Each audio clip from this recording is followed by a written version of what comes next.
Good evening, America, and welcome to Wilton Manors, Florida, and It's Happening Out. Yay!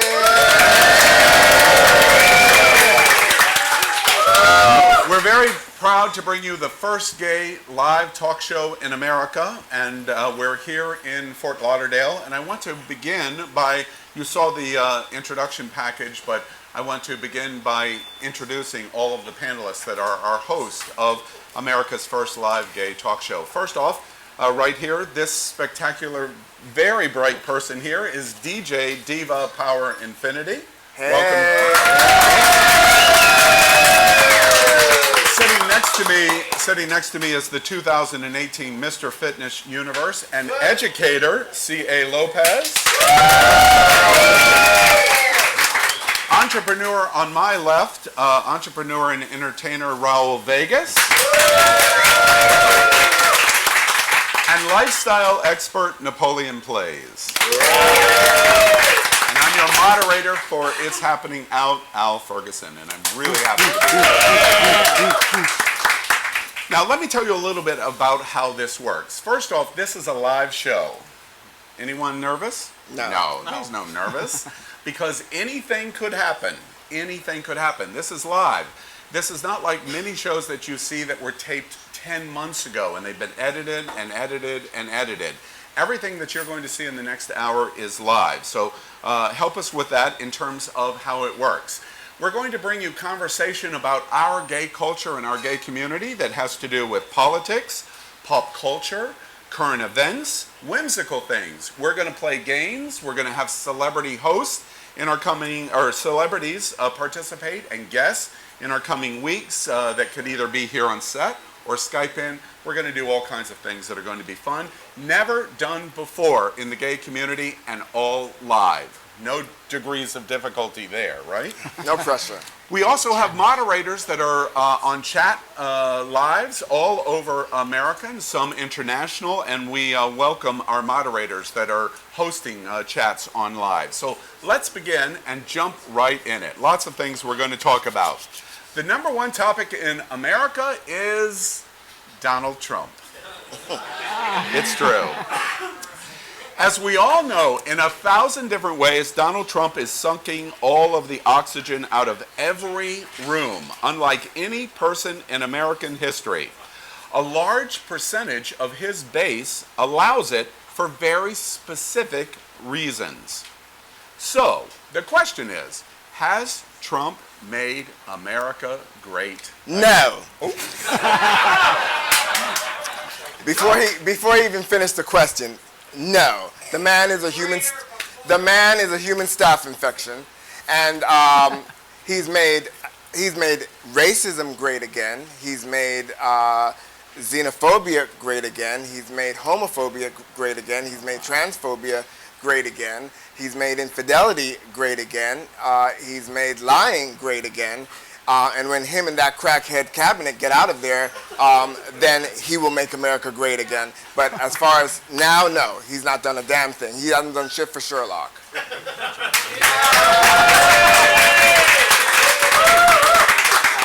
For me personally, it's a lot about what the American dream used to be and what it is now. And if it was the idea of a white picket fence or coming to this country from another location and then being able to achieve whatever your dreams are, there is some level of that. To some degree, we do have new entrepreneurs, but mostly established entrepreneurs that are able to succeed more with tax cuts and all of the other regulations that he's put into place.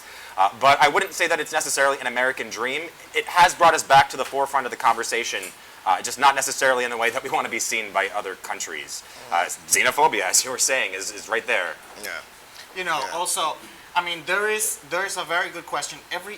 A human being, to be able to be a decent human being, needs respect and morals. And the disrespect and the lack of morals that exists now today because of the current administration, it's great. And I think that has taken a toll in the way that we view each other, you know, in our society today. Yeah. It's disappointing. I'll be the first one to have to pick up a book like Frank said, or go onto the news to be a lot more informed. For me personally, in his favor, I'm just, giving him a little bit more time. It's been 2 years. We need a little bit. For me, I've always been the type of person that needs to be in the shoes of the individual to be able to really concretely give you what I think.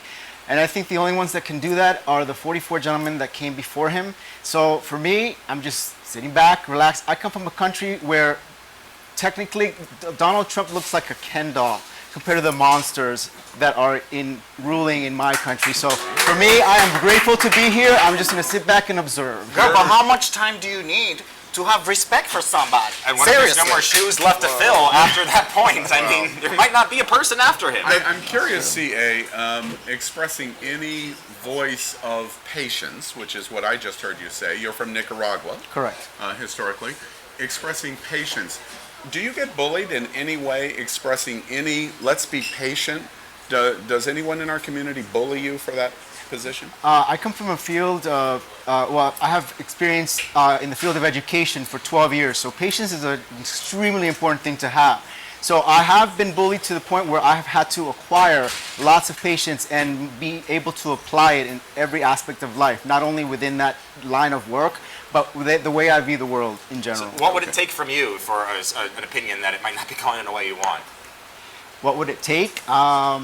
He said he could shoot somebody and it wouldn't matter at all. I mean, No. That was before he was elected. It definitely matters to me what he's doing. I honestly did not want him to win. I did not. So for me to just sit and be like, well, the person that I wanted to win did not, so I'm just gonna try to look at the things that I think he might be doing right and just hang on to that. Well, wait. I don't have any patience for him because I feel that personally he's an affront to me. I think that when somebody affects you, it's not like he is the president of the PTA.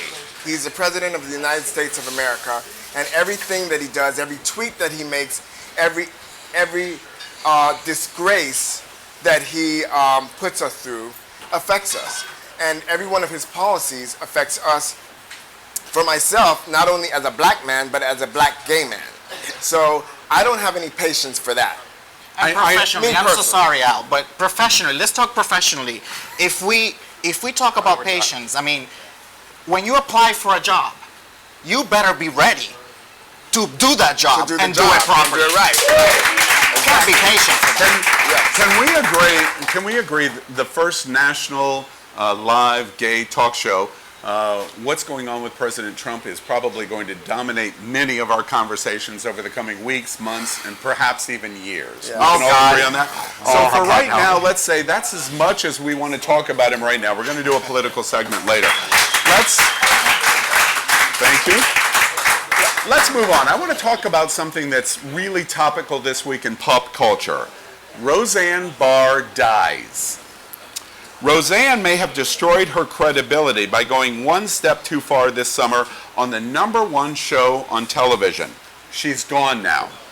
Now the Connors will start next week the morphing of the new show, and they will kill her in the first episode with an opioid OD.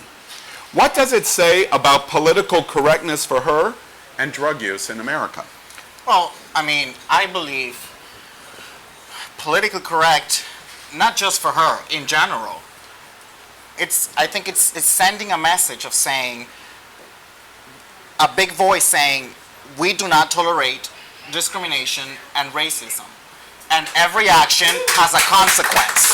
So I think it sends a big message towards that. Now, by killing her, an opioid OD, I don't understand what the show is trying to convey there. I mean, the last episode that we saw, she was going in for knee surgery.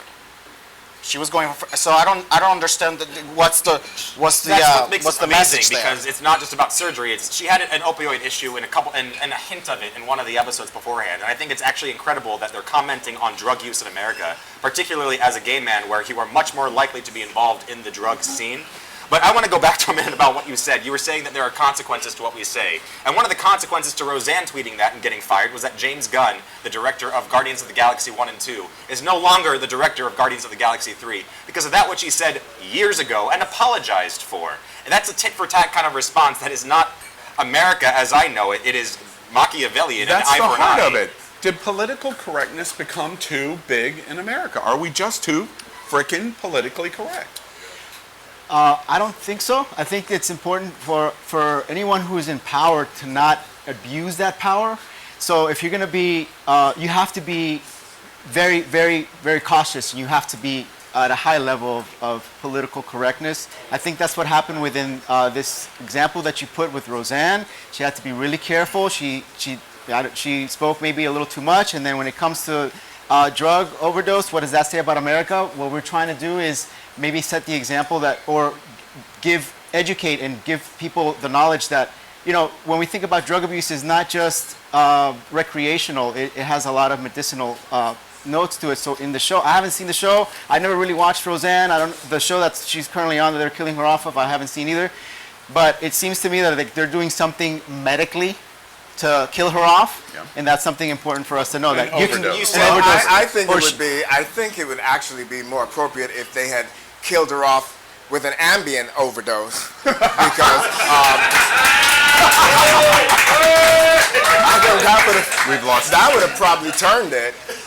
But I think in general, to your question,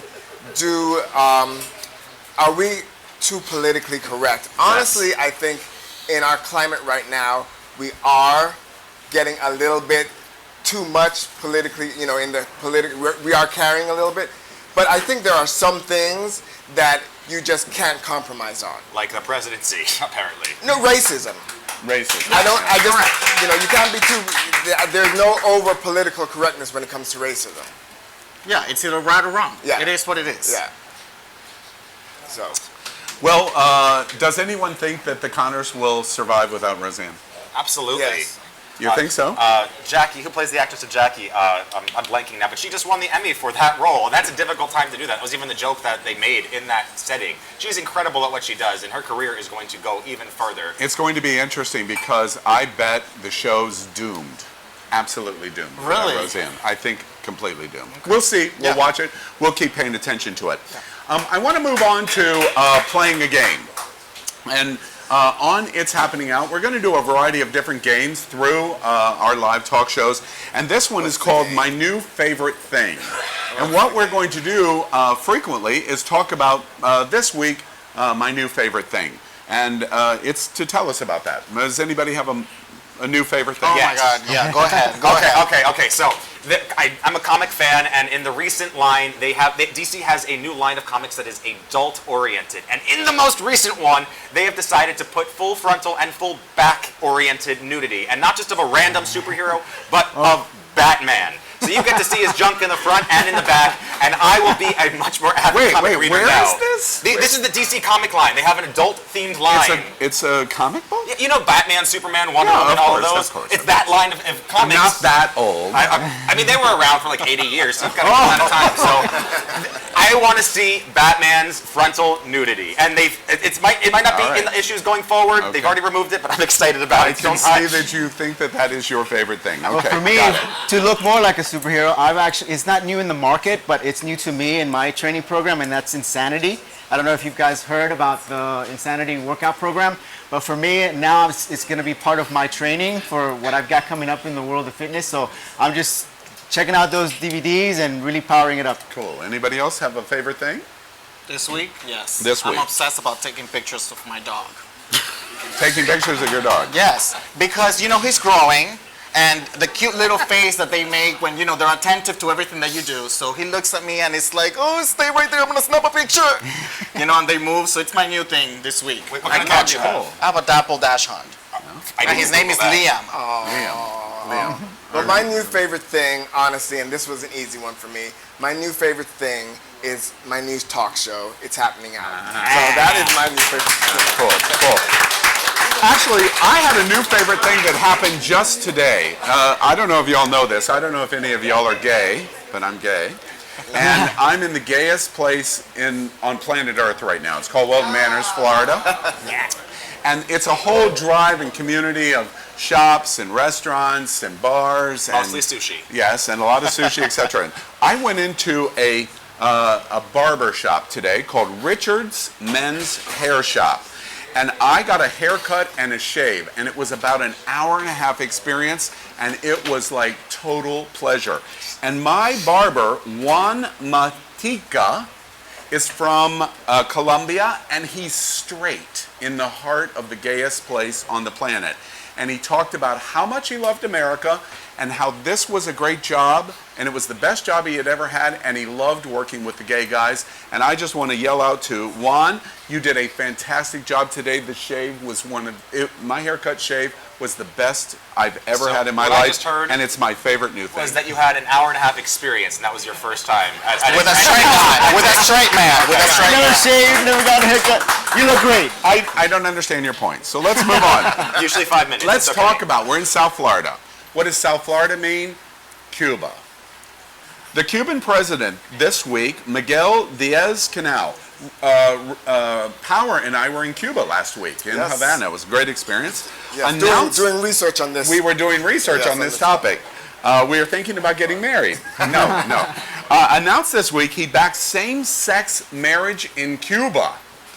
With all of the boycotts, South Florida Cuban fanaticals, travel embargoes, lies about the sonic attacks on the U.S. Embassy.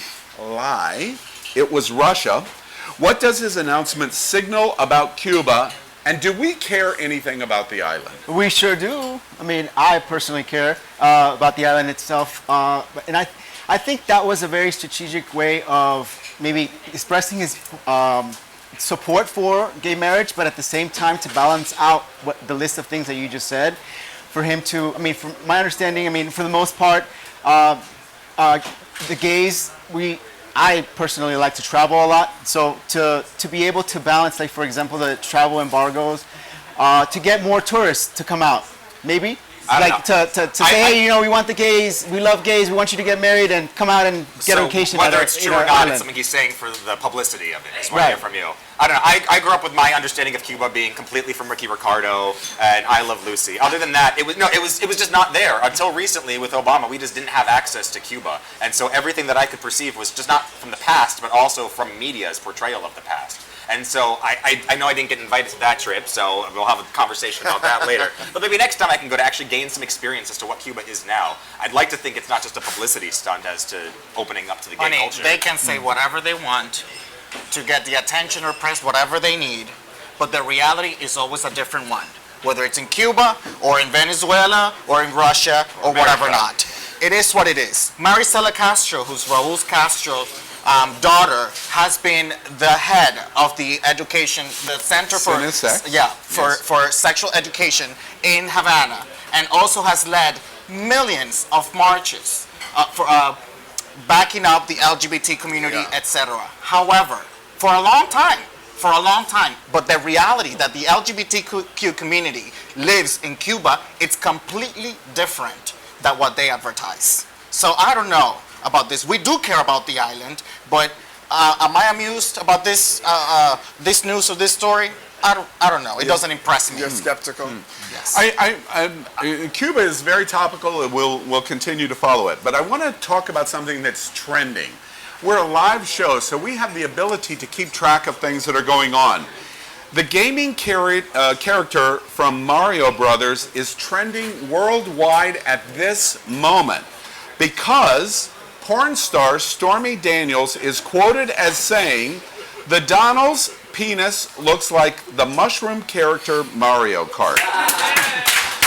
Gamers are upset because they feel degraded because of it, and we all laugh. And let me read you her upcoming book that's getting ready to be released. Says, quote unquote, "He knows he has an unusual penis. It has a huge mushroom head, like a toadstool. Jesus. I lay there annoyed that I was getting fucked by a guy with a Yeti pube and a dick like the mushroom character in Mario Kart." Are we amused by this? If you're not amused by this, I think that there's something wrong. Toad is a character that is short, he is bulbous, he is loud, and he's polka dotted. So to describe anyone's genitalia in that way is just de facto amusing. And then thinking of it as Trump with those statues that were created by that one artist across the country in different key cities, and then having a little toad in the front is absolutely mind-blowing. But what I'm most interested in with that is the gamer community's reaction, because even though it has allowed this character that a lot of people enjoy to get into the spotlight, which emphasizes the whole idea that you have to have negative spotlight to get any kind of wording in. This is not something that has made anyone I've seen happy. It is such an insult to the character itself that people are seeing it as a negative even for Toad, which is also amusing in itself. What's the dinosaur name? The bad guy in Mario. What's the name? Bowser. Bowser. Well, I'm glad it looks like the Mushroom Head and not Bowser Baby, because I'll be running, bitch. Well, I'll be running if it looks like personally, that. I mean, for me, on the one hand, I'm trying to picture it. On the other hand, I'm throwing up a little bit in my mouth. Yes. Yes. You know, just thinking about it. The memes. Maybe I'd be amused if it wasn't Donald Trump who we're talking about. I don't want to think of him in any sexual way. No, at all. We could just Okay, all right. Thank you for bringing that concept to an end for us, Yes. because now I don't want to think about it. All right, let's play another game. A fun game that I think we can all participate in each week is called This or That.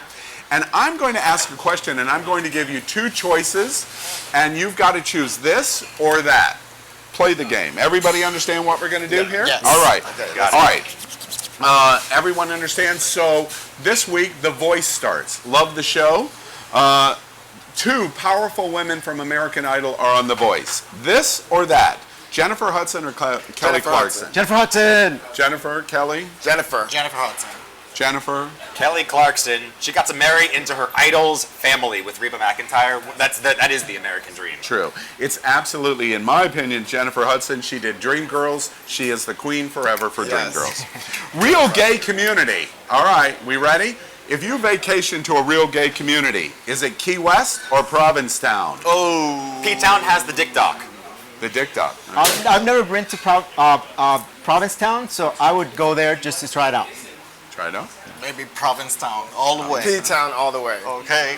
You know, mine of this is Key West. Key West is 12 months a year, and they get no snow. Don't But like if the you're snow. not familiar, you can check it out at NapoleonPlays online. I just did videos at both. Wait, are we going to start this? Are we going to start Yeah, these shameless I've seen plugs? that. And you can find those videos. All right, His I'm going to plugins. move on. This or that. In real TV, is our choice this, Andy Cohen, or that, Andy Cooper? Anderson Cooper. Andy Cohen or Andy Cooper? Anderson Cooper. I think that Andy is a lot cuter in the boyish way, but if the category is real TV, then it's got to be Anderson Cooper, because that's closer to being real. Cooper. Cooper. Anderson Cooper for me. Cooper. I haven't seen either show, so I'm going to go with my amazing co-panelists, and I'm going to say Anderson Cooper. All right. And I love Andy Cohen, but let's face it, he created Real Housewives. So that put him out right there.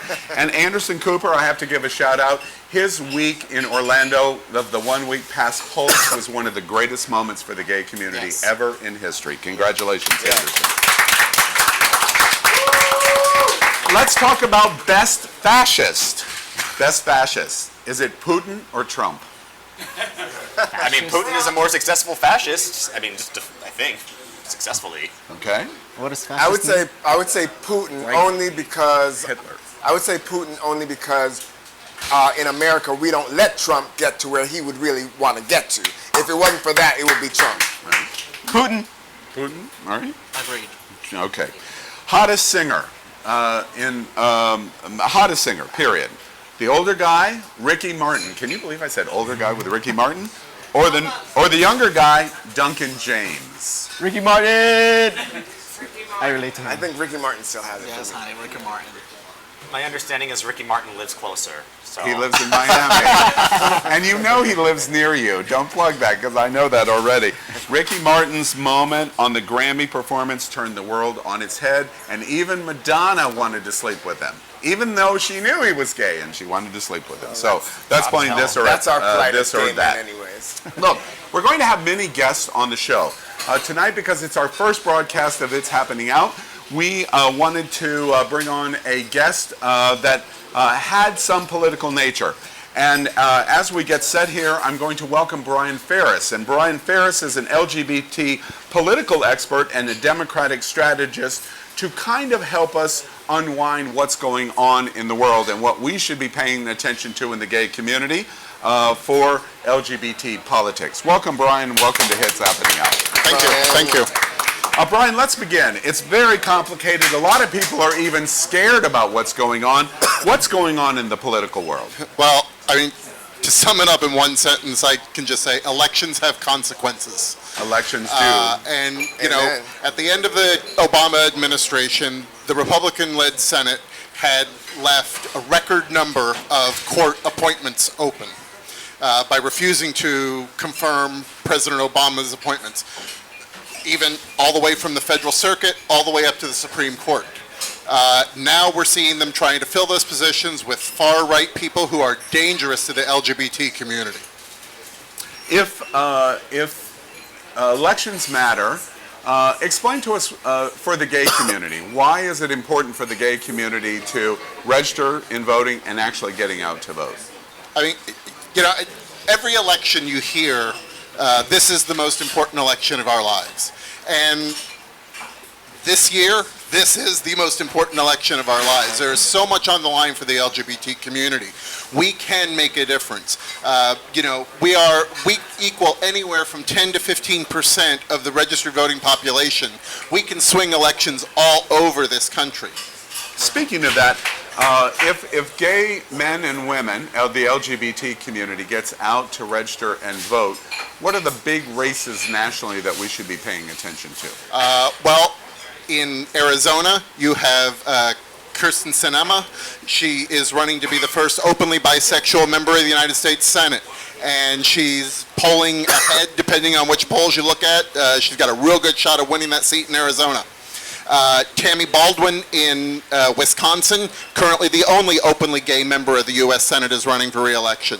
Then you've got, you know, Bill Nelson here in Florida. You've got several other Democrats in red states that Trump won that we have to get out and support and protect those seats.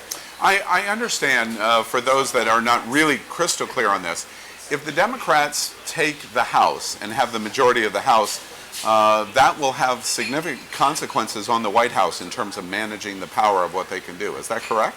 That's true. That's Explain true. to me, why is that true? How does that happen? Well, for one thing, any spending bill has to originate in the House. So Trump's wall, bye.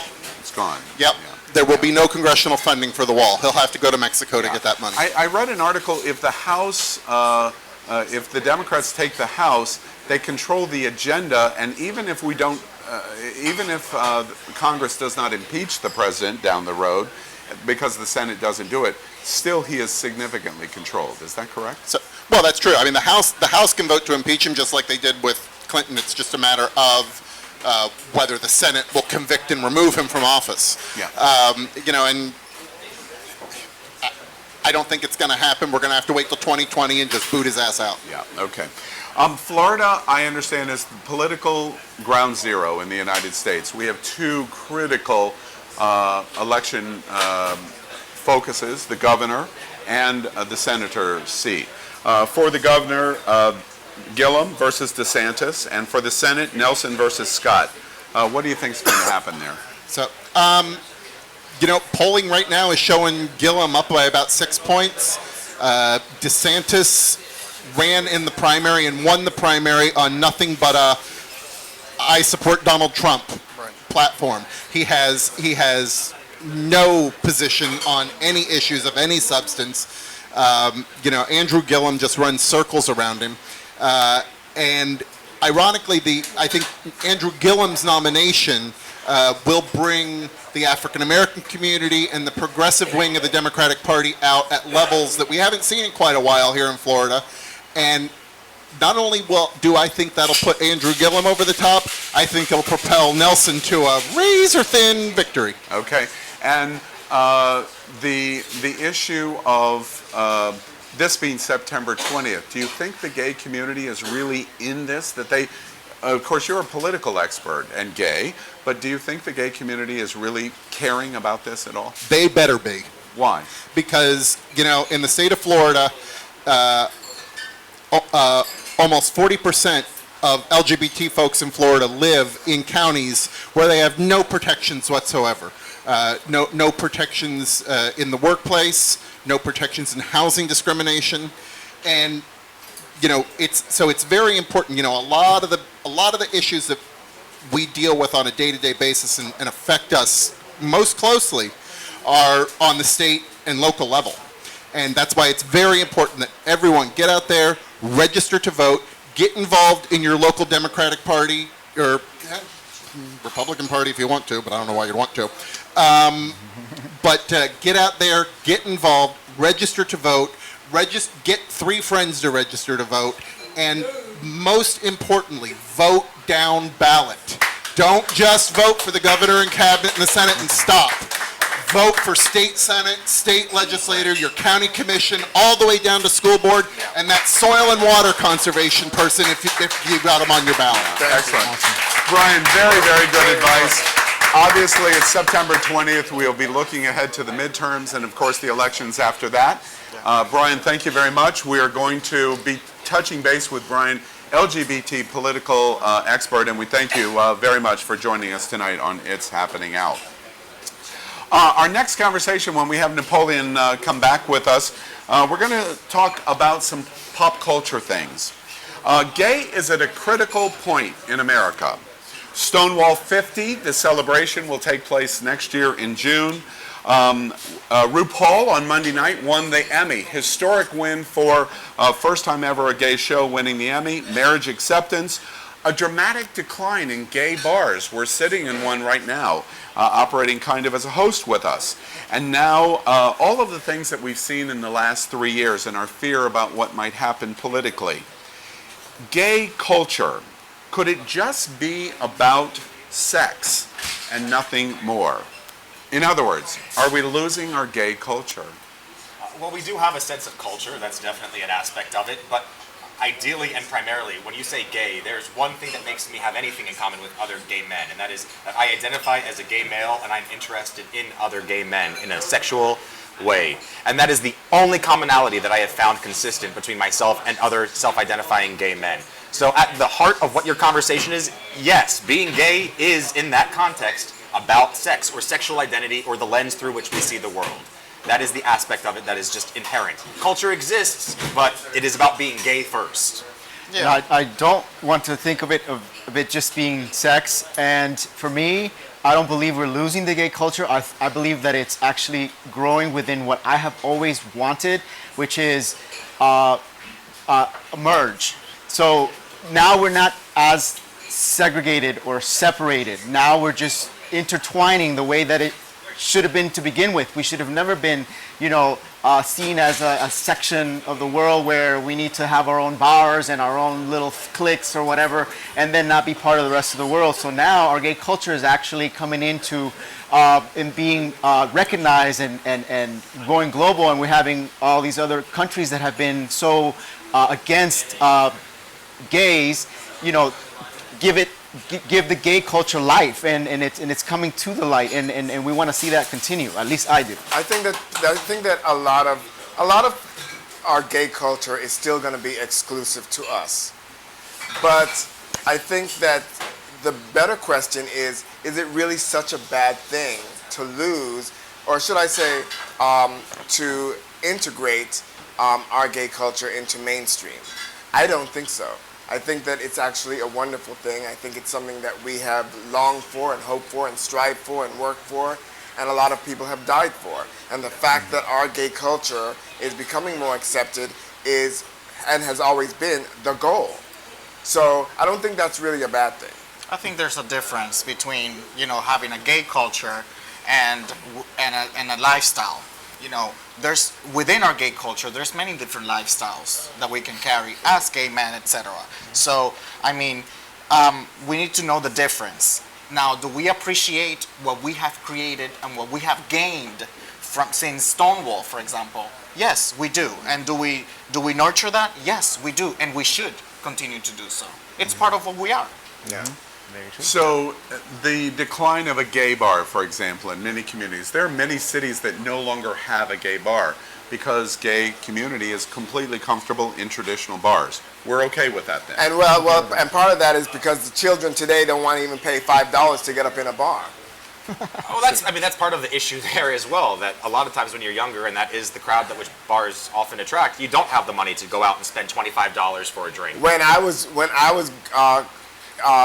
coming out, or when I was younger, you had the money to get into a bar. I mean, I just think that, and I don't think anything really changed as much as right now, there's a lot of people that feel entitled. They take umbrage to the fact that you even ask them to pay a cover, you know? You think that it's entitled to not want to pay a cover to get in somewhere when the places down the street don't have one?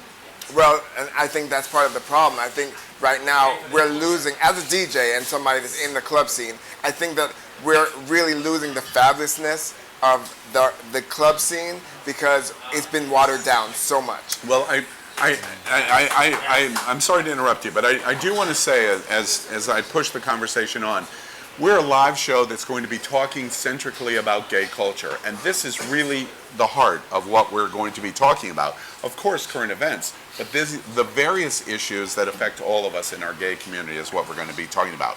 I want to talk about something that's very topical. Tomorrow morning at 10 a.m., Christine Blasey Ford is demanded to accept whether she's going to speak before the Senate Judicial Committee. The Supreme Court nominee Kavanaugh has now been accused by Christine Blasey Ford of sexual misconduct. And this is a similar situation to Anita Hill in 1991, in a similar situation in her testifying before the Judicial Committee. So the question is, with her decision of whether she is going to be able to testify or not, does she get to be heard, or is it just another Anita Hill? Well, okay, so right now, the situation is that she has, I believe the latest news report is that she has until tomorrow, 10 a.m. 10 a.m. to let Chuck Grassley know if she's going to be testifying on Monday. Very, very recently, she said that she's willing to testify, just not on Monday. I think that it's a moment-to-moment update. Well, she said that she wants to ensure her safety and ensure fairness. She also wants an FBI investigation, which I am all for. If she is the victim, and usually people that are guilty do not want, or should I say lying, do not want an FBI investigation into the lies that they're telling. She's out there saying, I want an FBI investigation, and I really don't see why, if we are really considering putting a man, once again, not to be the president of the PTA, but a lifetime appointment for something that is a position that's going to affect us for generations to come. Why not investigate every aspect of his life from the vagina to the grave? So wait. Did you say investigate everything from the vagina to the grave? Where's the camera? From the vagina to the grave. All right. I think that's clear. I said what I said. All right. One of the things that's most interesting to me about that is that we have this idea with Supreme Court justices that we have to have 9, but historically that's not actually the case. And this is something I recently learned. We can have as many, I think it was in the Roosevelt era, as like 12 or some absurd amount of justices. So how much that comes into play, because it's not what we utilize now, is possibly an up your hand card that we could play in the future. Oh, I didn't know that. Yeah. That we could actually have more than 9. And historically, that's absolutely true. 9 was the maximum, but many, many times in the last 100 years, we have not had 9 justices at any given time. We've had more. So, less. Have we had for a year? Have we had more? No. 9 is the maximum. We're going to watch closely. We don't know what's going to happen. I think the general feeling is Kavanaugh's going to be confirmed regardless. And the senator from South Carolina makes a comment which I think is absolutely true. He said last week, if you want to nominate judges and put them on, win elections. Okay. We won, so we get to do it. Kavanaugh's going to go on because they won. Yes. Unfortunately, that's the good issue. to go. Yes. Let's talk about where we're sitting. We're sitting in Wilton Manors, as we talk about. We're in the bar Drink. It's a very upmarket bar. You must come to it on Wilton Drive. We like it. We make the joke, I make the joke, because I don't live here. This is the gayest place on earth. This bar is actually a character in Host. really kind of acting as a sixth character for us on this show. So we're inside the sixth host. Actually, we want to let you see something. Watch this.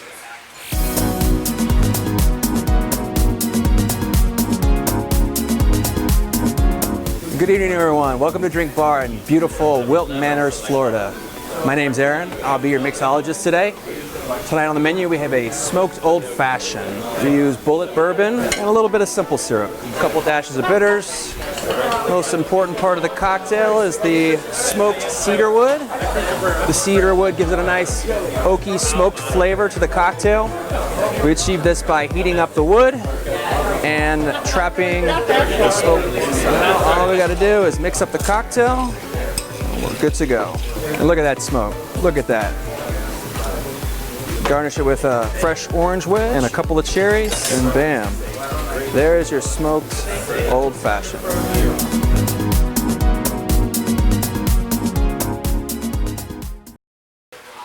It looks delicious, doesn't it? Okay.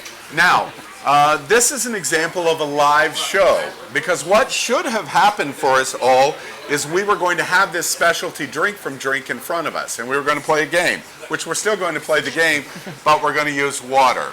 Next week when we play the game, we're going to have the cocktail in front of us, and we're going to drink on set, So because next week basically we're going to get drunk. I want to drink. Exactly. All right. So we're going to play a game, and wink, wink to Andy Cohen, because we're kind of doing something similar. We're going to play a game called Agree or Disagree. And what I'm going to ask you is a series of questions, and if you agree to it, no, put your drink down. You'll pick your drink up, and if you agree, you're going to drink. And next week when we play the game, we'll actually have the alcoholic beverage in front of us. I told you at the top of the show, we're live, so it's our example of live. So let's go along with our drinking game that we're going to play. First question. RuPaul's Drag Race win at the Emmy as Best Show against The Voice and Amazing Race is important to all of us.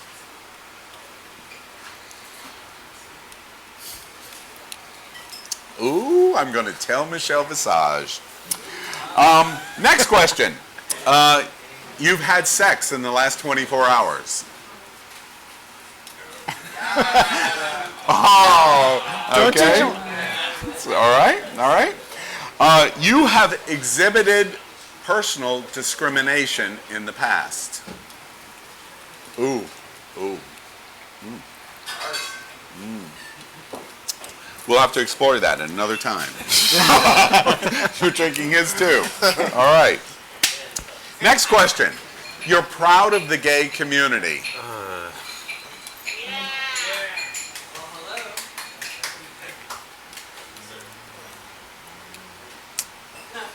Next question. Barack Obama needs to be president again. He can't be, by the way, but he needs to be. Next question. Here we go. You're a size queen. Yeah!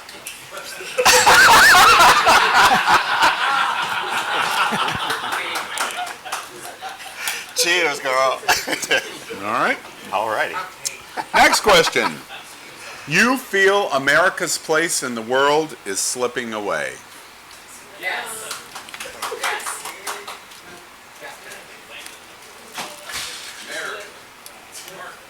Shit. Now, next week when we're drinking, power's going to be under the table at this point. Catch you. Next question. You supported Nicki Minaj in her fight with Cardi B. Uh-oh, Nicki. Next question. You're having fun doing this talk show.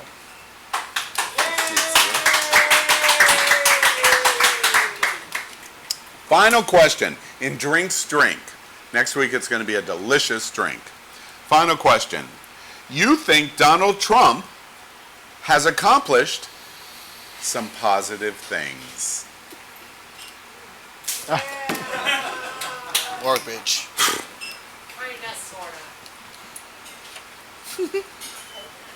All right. That's Drinks Drink, and you learn a little about all of us. Next, we're going to talk about the F word. Because we're digital, we can say whatever we want. And when we go onto YouTube, we bleep it out. We have a 20-second delay. The F word.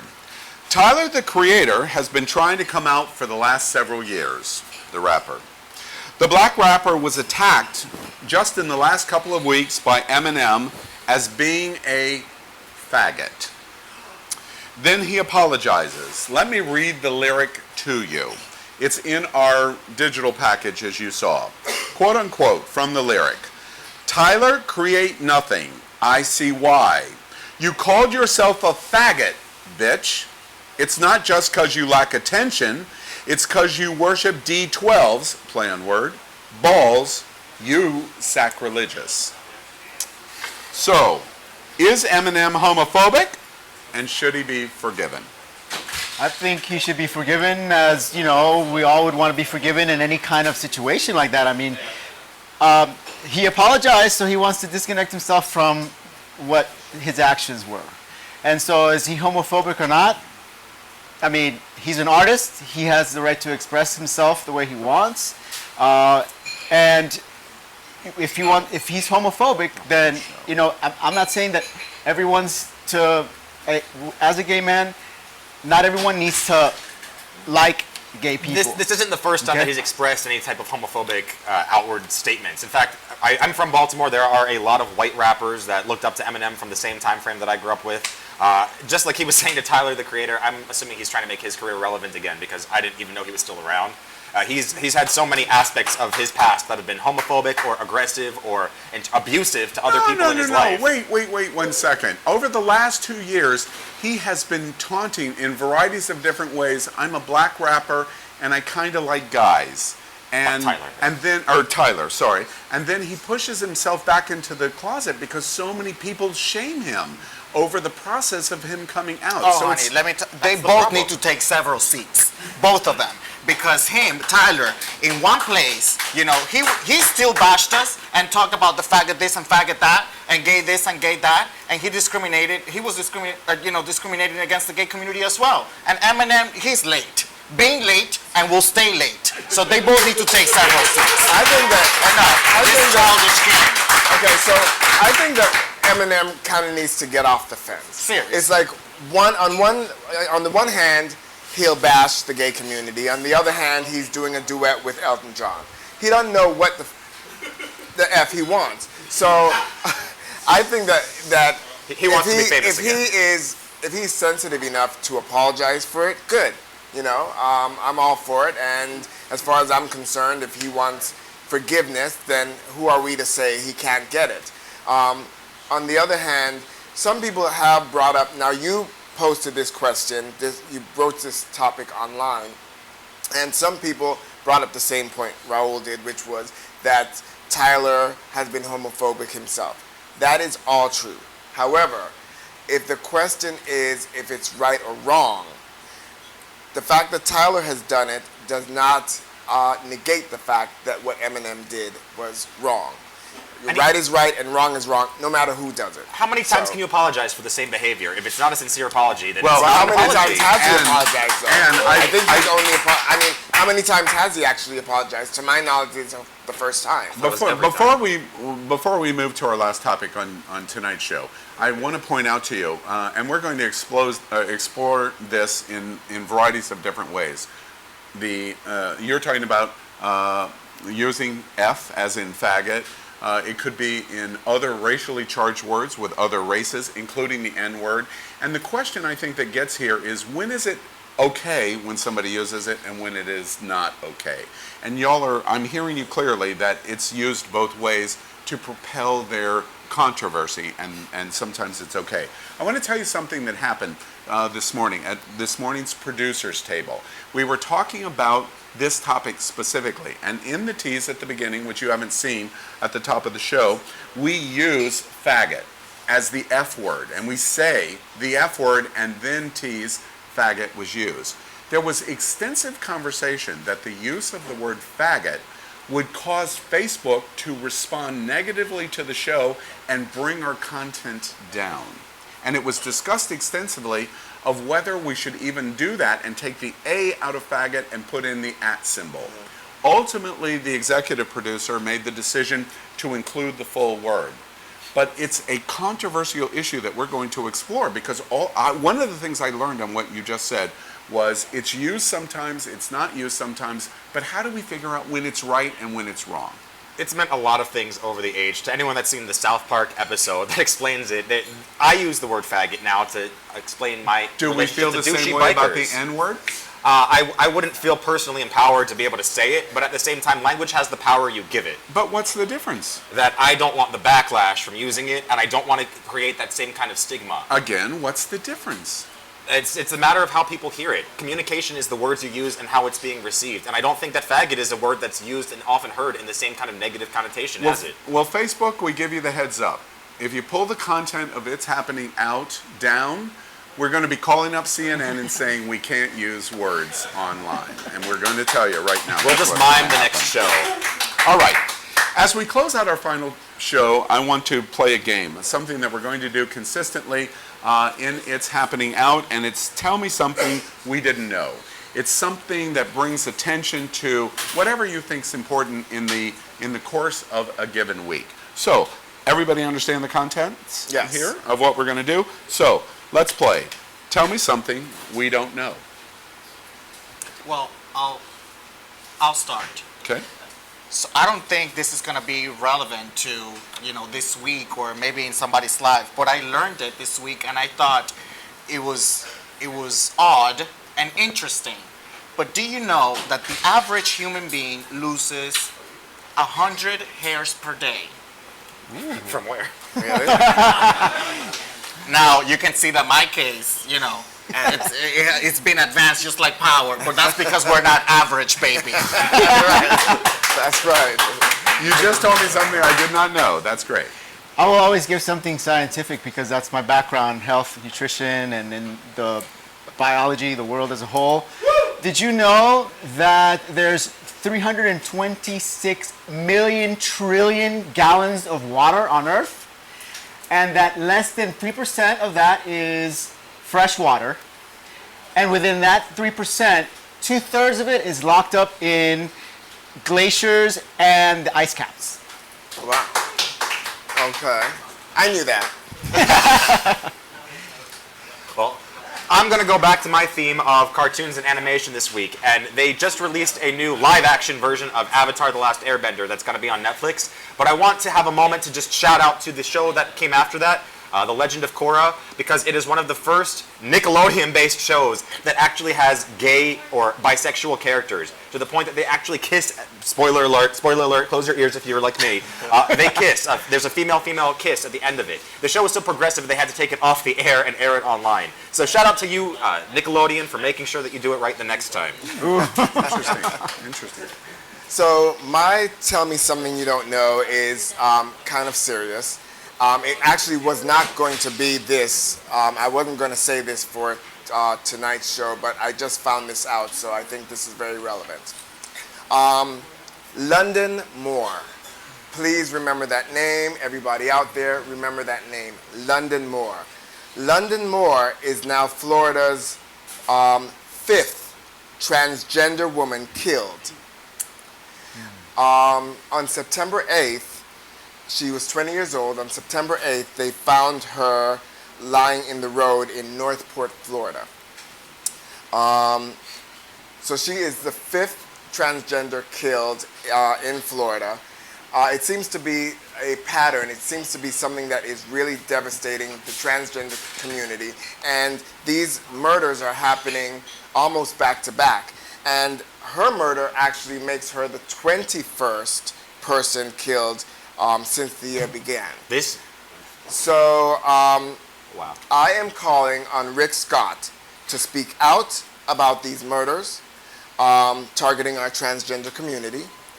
And I'm asking him to direct state law enforcement to take these murders seriously and to fully support the investigations of these murders.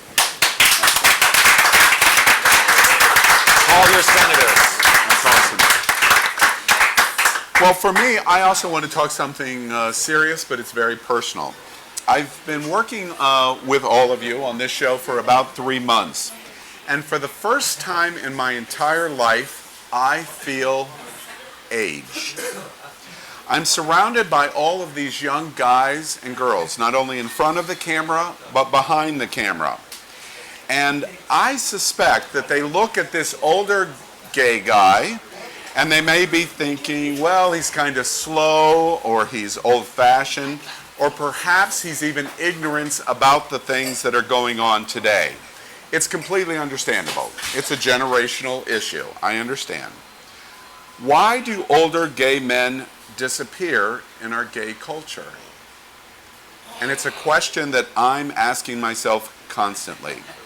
To anyone out there that just heard me challenge that, and you feel that way, I want to, going forward, be your voice and your bridge with these magnificent young gay men. I bet that is something you didn't know. You're fine, girl. So I want to tell you, we're so happy you joined us on this first episode, premiere of the first gay live talk show ever in America. So on behalf of Power Infinity and C.A. Lopez and Raul Vegas and NapoleonPlays, and I'm the old guy on the panel, Al Ferguson. We hope tonight we've entertained you, informed you, educated you, and I want you to know, on behalf of all of us, that we're going to explore, and if it's important to your gay culture, it's happening out. Thank you for joining us, and good night, America.